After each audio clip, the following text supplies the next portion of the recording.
Okay, in last lecture we have discussed this type of induced EMF, and there were we have discussed there were two type of induced EMF. First one being the static one, or you can say statically induced EMF, and the second one is dynamic. What's the difference in case of dynamic? In case of dynamic induced EMF, there is a stationary magnetic field in such a way that there is magnitude changes and flux linkages changes. So what is being done? Conductor is moved here in stationary magnetic field. Then we can call it as a dynamic induced EMF.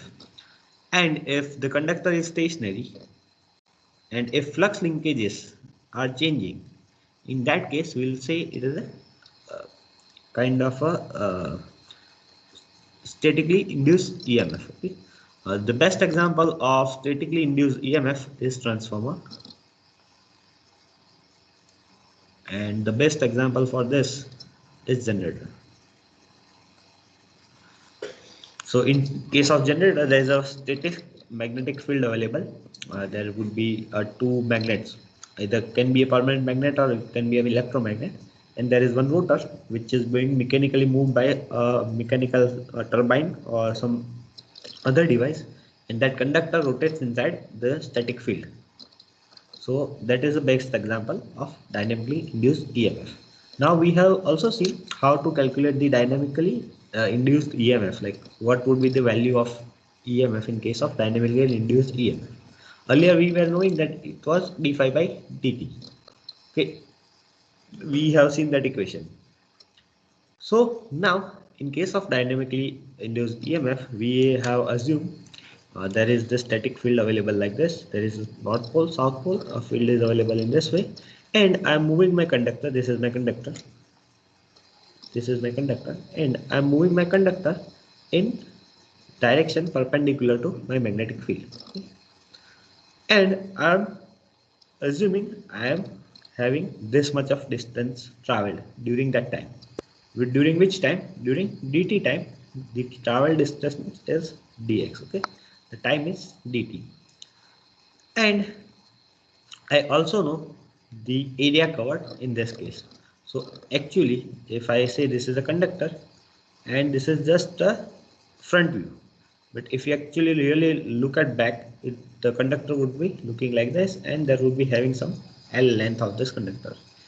And we have to consider, when you are calculating the flux cut by this conductor, at that time the flux is cutting in this direction, so you have to consider a plane over here which is actually cutting the flux. So it would be this plane.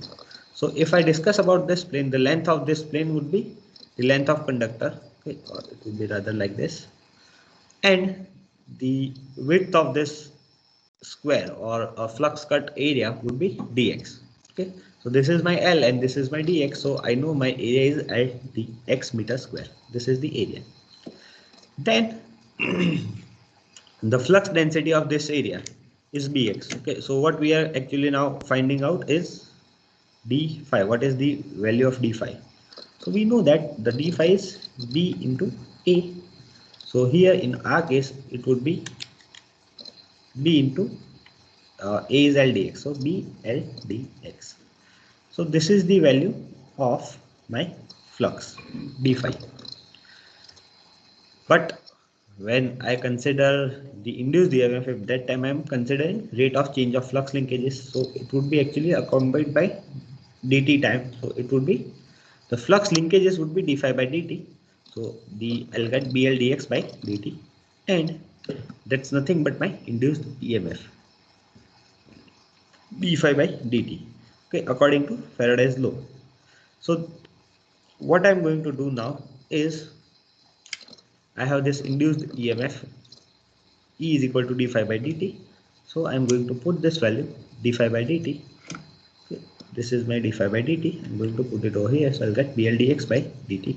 And if you see this is your velocity dx by dt. Okay, I'm traveling in this way and I am traveling the distance of dx. So if I want to calculate my speed, what time I have taken during this travel is dt. So if I put dx by dt, that is my velocity or speed. So I can say the induced EMF E is equal to B into L into V, okay, where dx by dt is velocity. So this is my equation of dynamically induced EMF. E is equal to dLV. Okay, this equation only applies when your conductor is moving and field is static. Okay, otherwise this equation won't work. So we have seen this in last class. Now the other type of the EMF is statically induced EMF. Again, it can be subdivided in two parts. The statically induced EMF can be subdivided in two parts, and that two are the self-induced EMF and mutually induced EMF. From this, we have covered what is self-induced EMF. Self-induced EMF is the one which would be generated due to current passing through itself. That's why it is known as self-induced EMF. Okay. So if you have a coil like this, and if I pass on a current from this coil in this way, in that case a flux would be generated, and that flux would again link with this conductor itself. Okay, so in that case EMF or back EMF would be produced in this coil, and according to Lenz's law that would be in opposite direction, due to which this force is generated. So this is known as a self-induced EMF.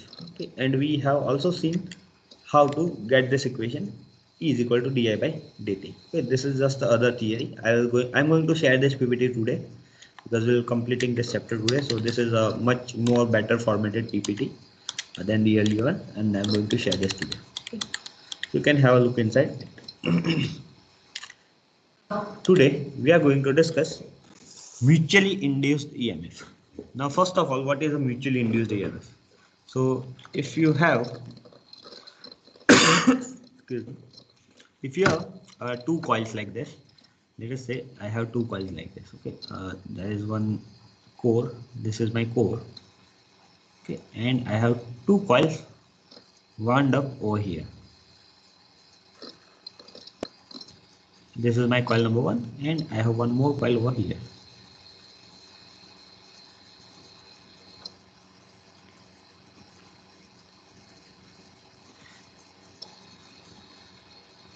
Let us say this is my coil 1 and this is my coil 2. Now if I connect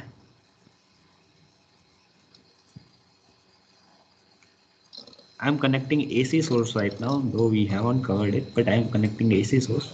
So let us say if I'm passing a current over here, let us remove this. Let's connect the battery first along with switch as given in this figure. I have a switch over here. I'm turning on the switch. At that time what will happen? A current will flow through this. Now initially there was no current and now the current is flowing, so there would be change in current, and due to that change in current a flux would be generated using coil 1 or in coil 1. So that flux would be passing through this core.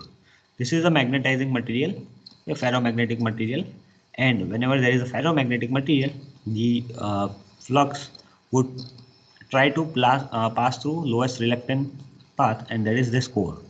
So most of the flux would be passing through this, and at coil 2, as this is the flux and there is a coil, so due to that changing flux, this would be a changing flux. Why? Because I have changing current here at instant, or for initial instant when I turn on switch, at that time that current would be changing, and due to just changing current the flux produced would be again changing, or I can say dynamic flux would be there.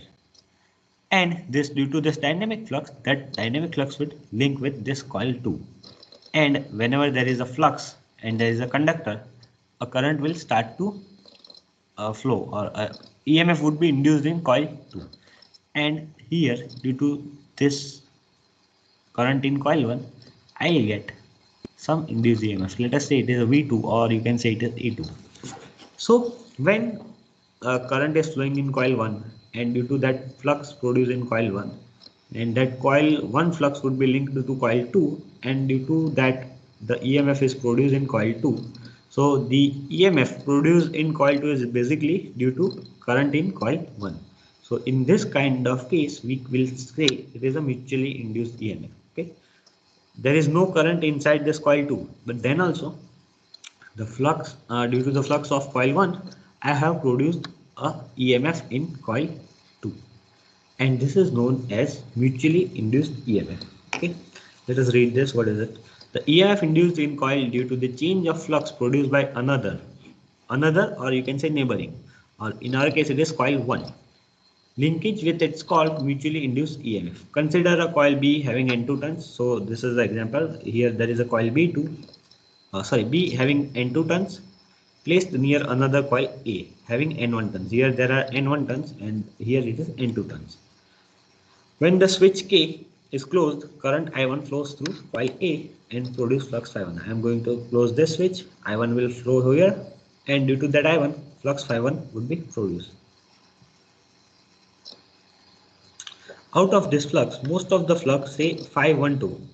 Okay, so Phi1 is the total flux produced. Here the total flux produces Phi1, but from this Phi1, some part of that Phi1, let us say that some part is Phi12, link with the other coil B. Okay, now there is this notation like Phi12. Why we write is a Phi12? Because Phi1 represent the flux that has been produced by coil 1 and it is now linked to coil 2. So if it's the opposite, like if a current is flowing in this coil and if the linkages are here and EMF produces here, in that case I am going to write Phi21. Okay, the flux produced due to coil 2 and linked with coil 1. So this is a notation Phi12. So this is the part of flux that is linked to coil B. If the current through the coil A change by changing the value of resistor, if I change the value of this resistor, in that case also my current would be changing. And as soon as this current changes, Phi1 immediately changes. As soon as Phi1 changes, this flux linkages here would be changing. And change in flux linkages with the other coil B, and hence EMF is induced according to the Faraday's law of electromagnetic induction. This kind of EMF is induced in coil B is called mutually induced EMF. It can be detected by connecting a galvanometer. So if you collect a galvanometer here, you can see clearly that a current is going through this coil. And the same thing is true for the opposite. Like if I connect coil B with a battery and coil A with a galvanometer, in that case also I am going to see the similar effect. Now what would be the induced EMF? So induced EMF E would be di by dt. Now how to get this? So we know that the induced EMF in coil 2, induced EMF in coil 2 is due to change in current in coil 1. So I can say E2 or EM in this case is proportional to di by dt. In this case I can say E2. Why? Because this is open, so there is no other voltage source. So E2 is EM itself, I can say that. But otherwise this mutual inductance, mutually induced EMF is known as EM, and that EM value of induced EMF in coil 2 here in coil 2 V2 or E2 is proportional to di by dt, because it is produced by change in current in coil 1. So I can say it is proportional to di by dt. And if I remove the rationality, like if I remove this proportionality, I can say EM is equal to m di by dt, where m is a constant of proportionality and is called mutual inductance or coefficient of mutual inductance. So this is how you can get that m di by dt. Now there is another way. If you don't believe this, I can do one more thing here. I can say Phi2 is proportional to I1.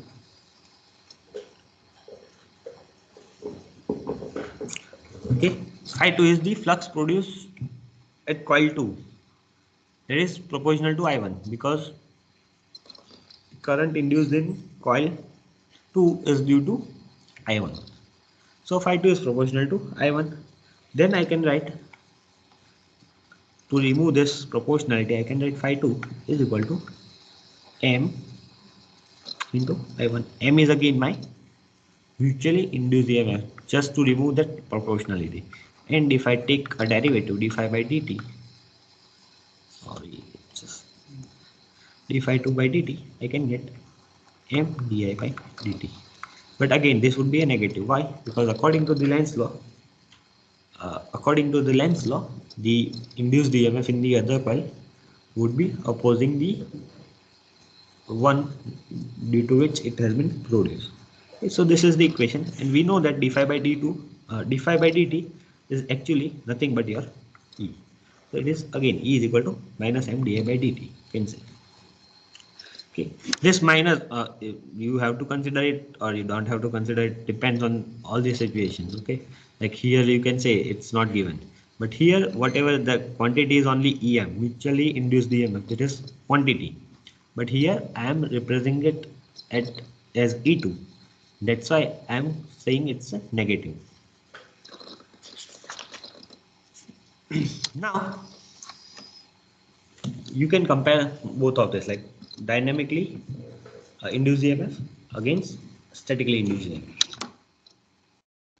So in case of dynamically induced EMF, we know that, sorry, conductor moves, and here we know that what moves, uh, conductor will remain steady, okay, or I can say conductor remains stationary. What are the changing parameters in both the case?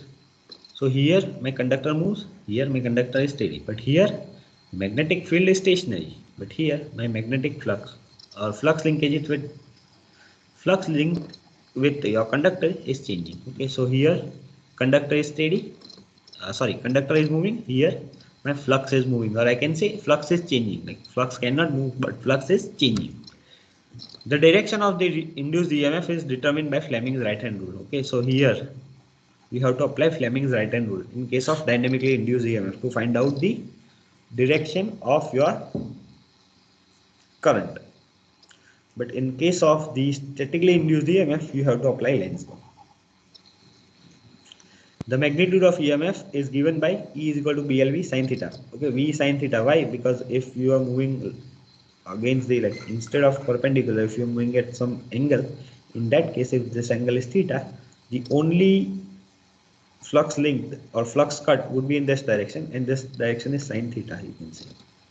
So that would be V sin theta. If V is this quantity or V is speed, in that case the actual speed I am going to cut the distance is only V sin theta. So that's why it is BLV sin theta. A magnitude of EMS is given by Faraday's law, that is E is equal to minus n d phi by dt. Okay, this is the other way to reproduce, like produce E. E is equal to minus n d phi by dt, like from where the sign is coming. Earlier I say only d phi by dt, but if there are n turns, I have to consider the flux produces n phi, and that's why it is n d phi by dt. Then transformer works on the principle of statically induced EMF. Here generator would be working on this principle. So these four are the basic difference. Uh, Very important here, coefficient of coupling. So what is the coefficient of coupling? So we are going to find out a term from which you can find out this. This is a relation between the self-induced EMF and mutual induced EMF. So when a current flow through one coil, it produces flux phi1. Okay, so current is flowing through this coil here. This is my coil 1. Current is flowing. It is represented as I1. So it is going in this direction. The flux produced phi1. The whole of this flux may not be linking with the other coil, magnetically coupled to it, as shown in figure 3.6. So some flux would be leakage flux. Okay, so this is my leakage flux.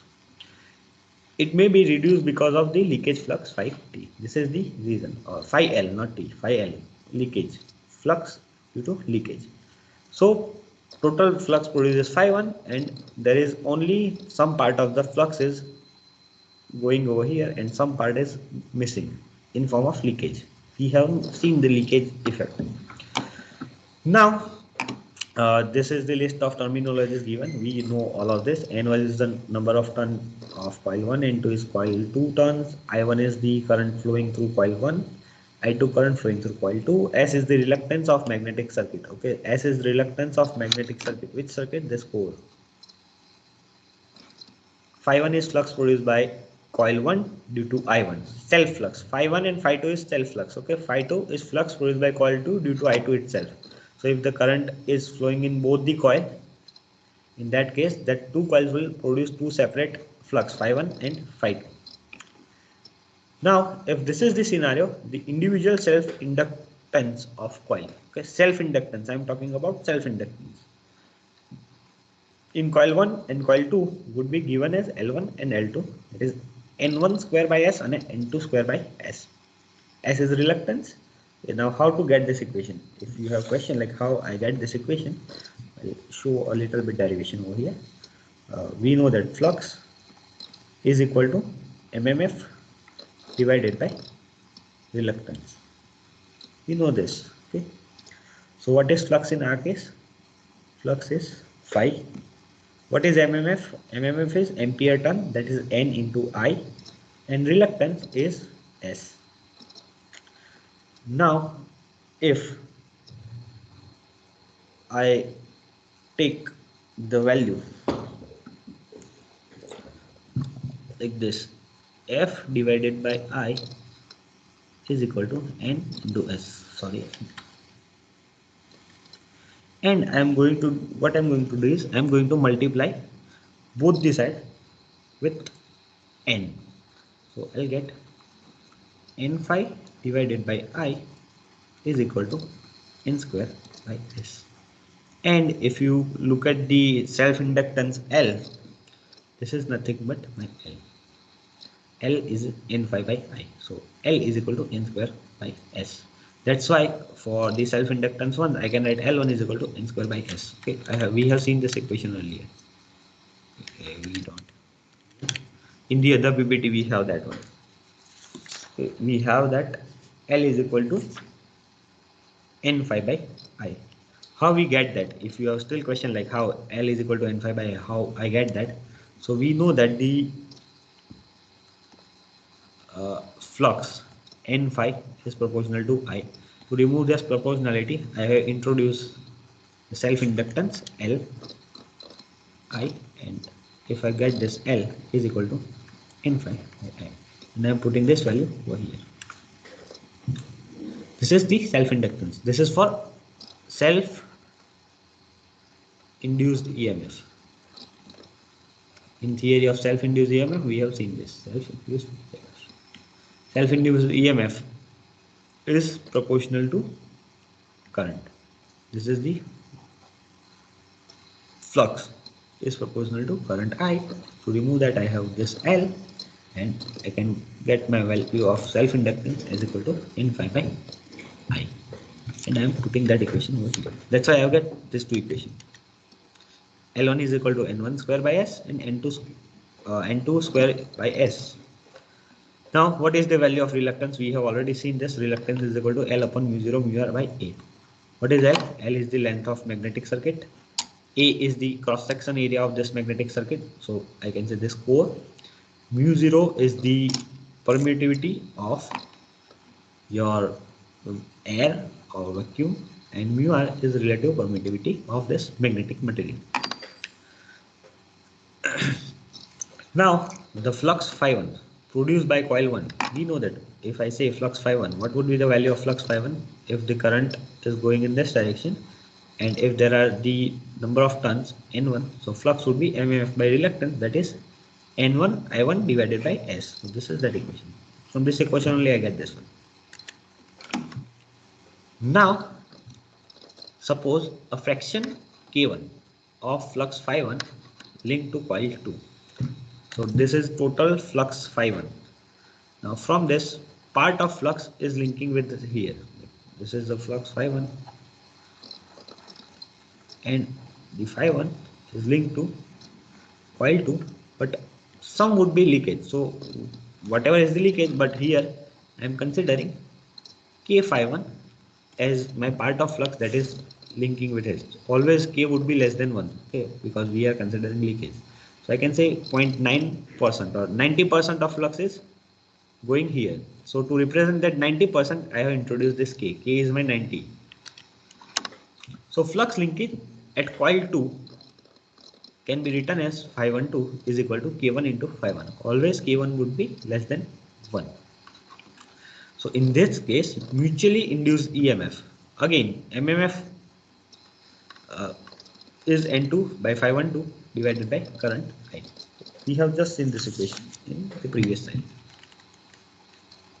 Here we have seen that equation. Yeah, this one. Okay, so you can get it here, like m is equal to n phi 2 by I1. Again, or you can prove this equation as well, like I1 n2 phi 2 1 2 is proportional to I1, and then I can introduce m is so similar to this one. Instead of L, I will introduce M, and in that case, I get the same equation. But here, the only difference is flux phi 1 2 would be there instead of phi 2. Okay, because in case of self, I am dependent on self flux, but in case of mutual inductance, I am dependent on the flux provided by the other coil.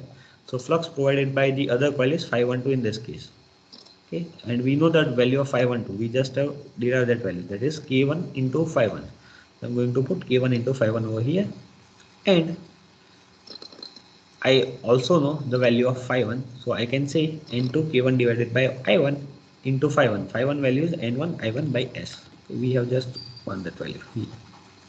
This is my value n1 I1 by s. So I'm putting that value phi 1 by here, n1 I1 by s, and then I can get k1 n1 n2 divided by s. Same way, flux 2 produced by coil 2 is phi 2 n2 I2 by s, and flux linkages with coil 1. Now I am discussing the opposite way. Flux phi 2 linked to coil 1, that would be k into phi 2. Okay, and I would be writing it as phi 2 1 is equal to k phi 2. The effect of the other coil, or coil 2 on coil 1. So it is k 2 phi 2. That phi 2 1 is equal to p2 into phi 2. Again, I am going to place that mutual inductance M is equal to N1 into phi 2 1. Okay, why N1? Because I am considering the mutual inductance at coil 1. So turn of coil 1 is N1. The flux is phi 2 1, this flux, and divided by current is I2. Why I2? Because this flux is produced due to current in coil 2. That's why I'll consider I2 over here. And if I simplify this, again I'll get the same equation, but instead of K1 I would get K2 N1 N2 divided by S.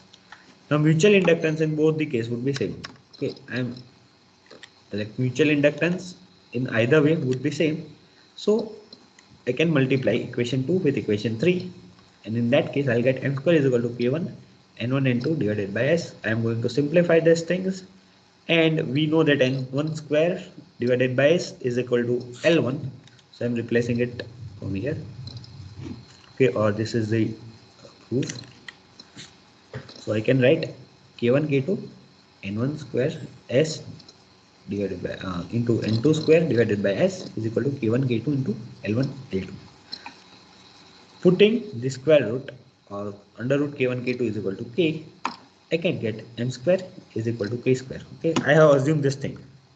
What I have assumed is this: value of K is, I assume is value of K is under root K1 K2. That's why K square would be K1 into K2.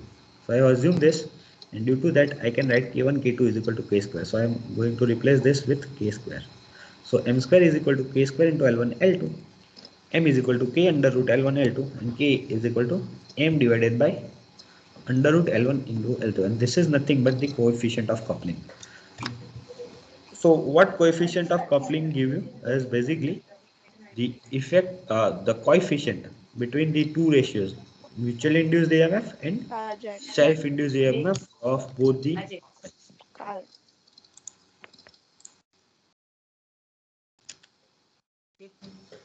So this is, if the flux due to one coil completely links to other coil, in that case value of K is equal to unity.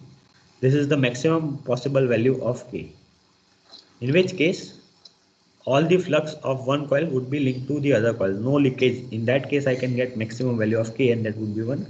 The constant K is called the coefficient of coupling and may be defined as the ratio of mutual inductance actually present between two coils to the maximum possible value. When K equal to 1, coil are said to be tightly coupled. When K is equal to 0, coil are said magnetically isolated from each other. And this K is really helpful in case of the calculations of transformer that we are not going to study, that is part of the electrical engineering. But this is the coefficient of coupling. Okay, how the two coils couple with each other can be divided, can be given by this value of K. If K is 1, I can say the coil is tightly coupled. All the induced EMF in the coil, all the flux produced by the coil is linked to the other coil. That's the way if K is equal to 1. If K is equal to 0, coil are magnetically isolated. If this is the scenario, like I have one coil over here, and if I have one coil over here, and there is a magnetic core like this, and there is a one more magnetic core like this here, in that case these two would never be coupled. In that case, if I calculate the K here, I'll get 0. Okay, because there would be no linkages of flux. This is the coefficient of coupling work. This is the derivation of that thing. Okay, any questions on this?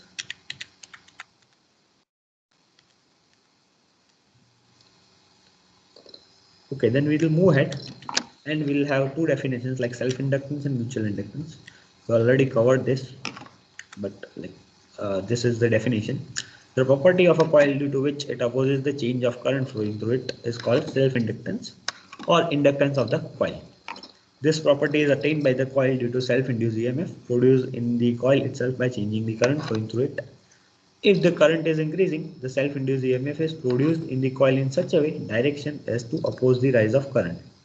On the other hand, if the current is decreasing, the coil, the self-induced EMF is produced in the coil in such a way a direction as to oppose the fall of the current in the coil. So basically, what self-inductance will do, if you have this kind of circuit, let me go it over here. If I have this kind of circuit, I have a switch over here. Okay, I have a battery over here, and I have one more switch over here. Let us say this is S1 and this is S2. What I'm going to do, I'm first going to turn on S1. In that case, current will flow in this direction. Due to that, some flux will be produced here, which will try to oppose the change in I1. At the later on, what I'll do is I'll turn off this and I'll turn on this. So this would be closed path and this would be open. So now this current can flow in this direction. But as there is no battery, there is no current. You will see it like this. But initially there was current I1. And due to that, some flux has generated over here. Now what will happen? Instantaneously, I try to decay this I1 to 0 by opening the switch. And I am closing the switch. So what will happen? This coil won't allow this current to decay out instantly. Instead of that, this coil will start to de-energize by linking, like by releasing the flux stored here or energy stored in this magnetic flux. It will start to release that energy inside the coil, and coil will start the current I1 in this direction like this.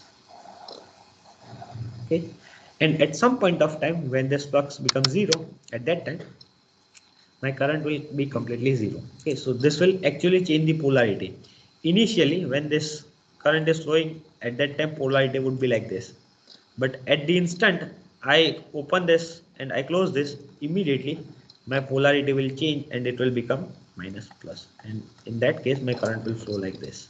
Okay, initially it will try to flow current in the opposite direction, or it try to oppose it, but it won't be able to, because this is a source, this is the mother which is producing this flux over here. So it won't be able to do that, but this is how self-inductance works.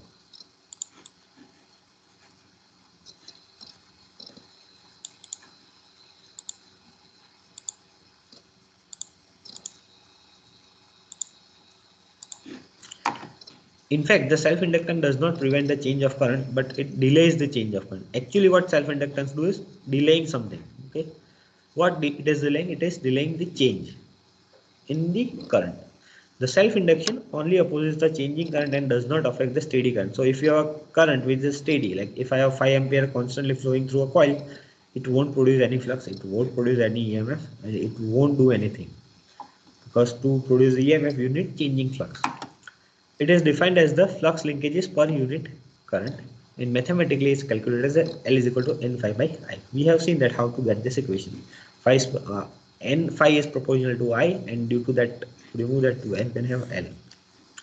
Same way, mutual inductance. We know that any change of current in one coil is always accompanied by the production of mutual induced EMF in second coil if that two are magnetically linked. Mutual inductance may therefore be defined as the ability of one coil to produce EMF in nearby coil. So EMF is produced in coil 2 by coil 1 when current in first coil changes. So to do this, first coil current must change. This action being reciprocal, the second coil can also induce EMF in the first coil when the current in the second coil changes. Same thing can appear in the opposite scenario.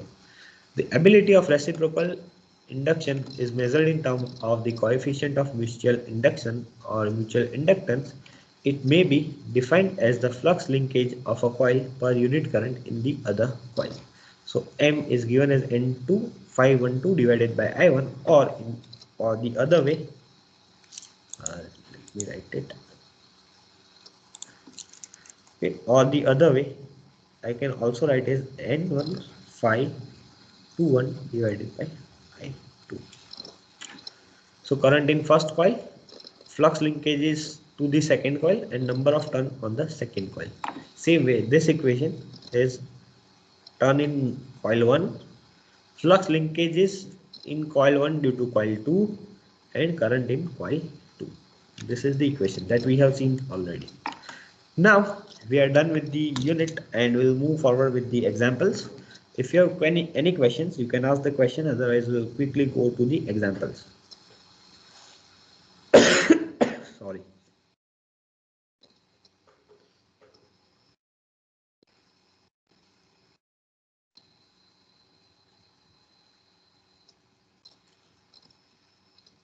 Okay, if you don't have any question, you can start the solving the example.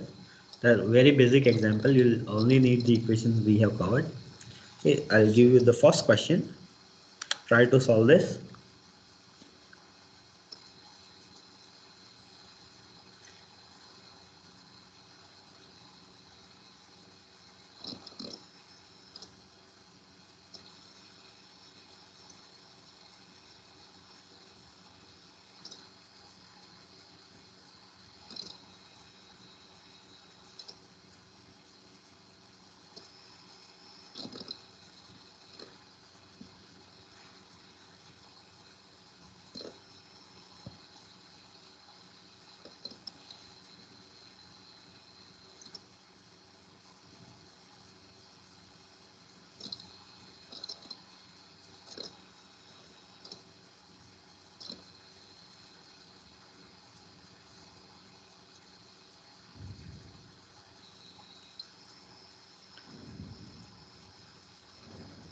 What are the different information given over here is, first one, a coil is uniformly wired with 300 turns. So we have given the value of N, that is 300 turns. For a steel ring of relative permeability is given. So that is me R, relative permeability, and it is given as 900. Mean diameter of 20 centimeter. So diameter is D is 20 centimeter. The steel ring is made of a bar having a cross section of diameter 2 centimeter square. So A is given,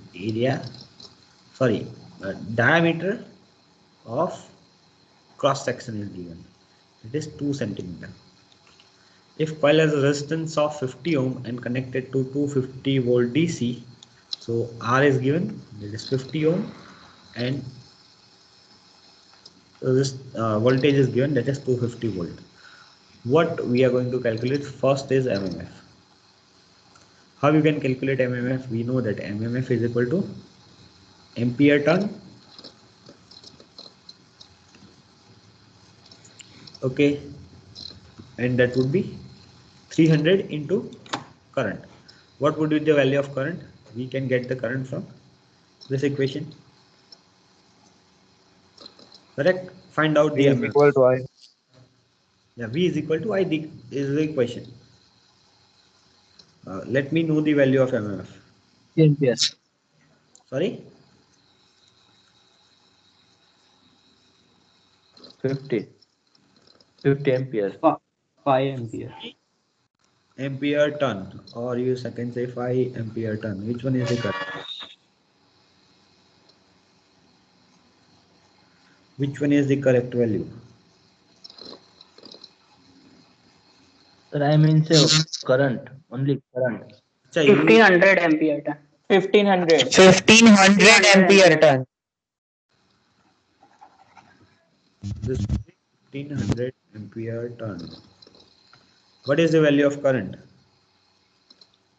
50. 5 Current? ampere. 5 ampere. Who's getting 50? Current is 5 ampere and we can calculate the MMF very easily. What is the second question? You have to find out the field intensity. What is the equation of field intensity? Field intensity is represented as H. And what is the equation? It is, anyone? MMF divided by length, path length. So Ni by L is the equation and you can easily get that value. Okay, what is the length of the conductor? Length of conductor, L. What is the L? Here diameter is given 20 centimeter. So I can say my length is pi d. Okay, so it is 20 pi, or you can have that value as well. But this would be in centimeter or meter? This would be in centimeter. You have to convert it to meter, so write it as 0.2 pi meter. Or you can calculate the value. I'm not using calculator, that's why I'm writing it like this. So I'll get Ni, or I can say 1500 divided by 0.2 into pi. What is the answer?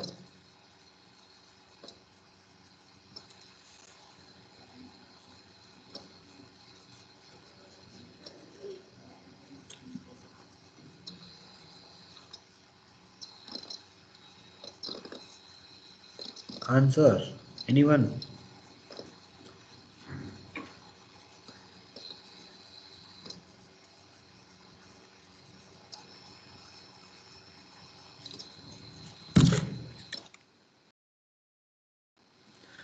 Rule number 10, Jai, what is the answer?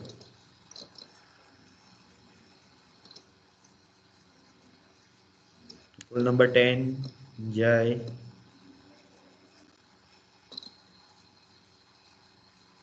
If you don't reply, I'll mark absent for today.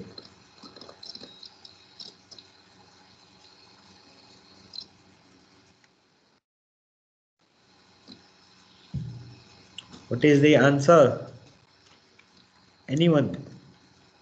You know the value of 2000 2388.5. anyone? Like, who was speaking? Sashwat, you can speak. Sir, 23.88. 23.80. 88. What is the unit? What is the unit? Actually, you would be getting something different. Let me calculate it for you.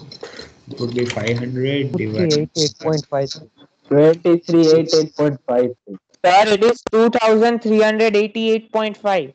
Okay, so this is wrong. Okay, I'll get 2388.5 something. Okay, what would be the unit? We know that Ni is ampere. The bottom one is Ampere into meter inverse. ampere turn per meter. Okay, so this is the answer. What is next? Next, we have to find out reluctance. We know the equation for the reluctance. Let me have some space over here. I'm going to remove this part.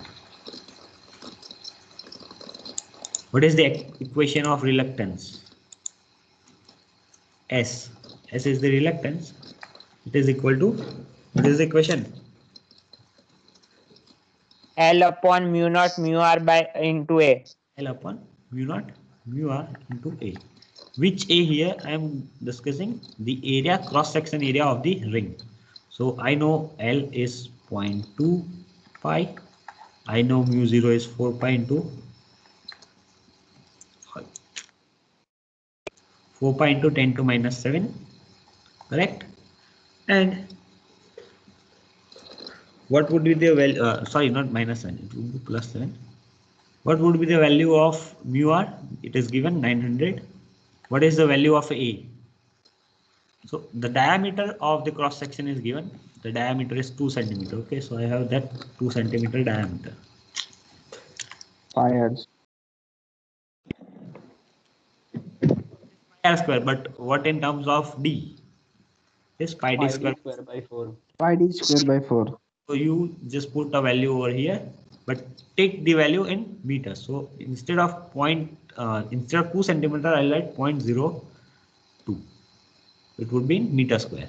So 0.02 divided by 4 into 3.14. What I'll get? What would be the value I'm having? What would be the value? It would be 3.14 into 10 to minus 7. Sorry, 10 to minus 4, not 7. This would be the value, and I'm going to put that value over here. So I'll get the reluctance, and that is 17.684. Let me directly show you the answer. You are not interested in the calculation, so I will directly show this answer. It is 17.684 10 to 5 ampere turn per Weber. That's the unit for reluctance. Next, what we are being asked is total flux. Now, once we get this, we can get the total flux. And the flux is MMF divided by reluctance, and it is 1500 divided by the reluctance.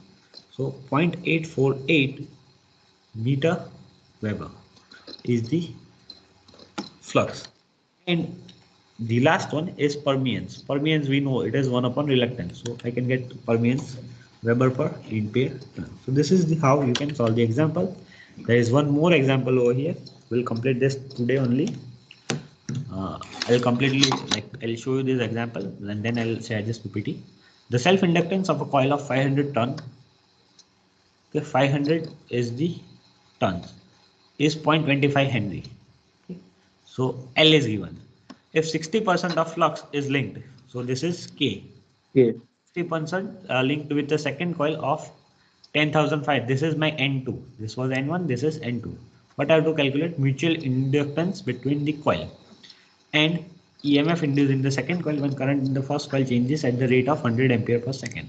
So change of rate is given of a current. But first we have to find out mutual inductance. How can you do that? So we know phi12 is equal to K into phi1. What was the K? K is 0.6. 60% is 0.6. So I can say 0.651. Now we know the equation L1 is equal to N1 divided by N1 phi1 divided by I1. And from this equation, I can get phi1 divided by I1 because I don't know I1. That's why I am getting the value of phi1 divided by I1. Now, in this equation, what I'm going to do is I'm going to divide both the side by I1. So this was the equation. Phi12 is equal to 0.651. I'm going to divide it by I1 on both sides. So I can get phi12 divided by I1 is equal to 0.651 divided by I1. And then I can replace this value from here. So 0.6 into 5 into 10 raised to minus 4. So it is 3 into 10 raised to minus 4. What is this? This is phi12 divided by I1. Now mutual inductance is N2 phi12 divided by I1. So I know this value phi12 divided by I1. Okay, this is the value. It is 3 into 10 raised to minus 4. I can directly get 3.15 Henry is the mutual inductance. The other parameter given is change of rate of change of current, and EMF is asked. So we know that this is M di by dt. We know M and we know di by dt is 100. Okay, directly it is given. So I can directly put 100. So it is 315 volt. One more example is given, but this would be for self-practice. This is related to coefficient of coupling. If you don't get it correctly, let me know. And there is this fourth example that is given for you as an homework. You have to solve this, and I'll give you the answer. These are the answers, but if you don't get these answers, let me know. I will solve this later on. Okay, I have the solution already, but I am going to remove this part. I'm going to share this example. I'm going to share this PPT today. You have to calculate this example, And we are done with unit 4 here. If you have any question, you can ask or you can leave.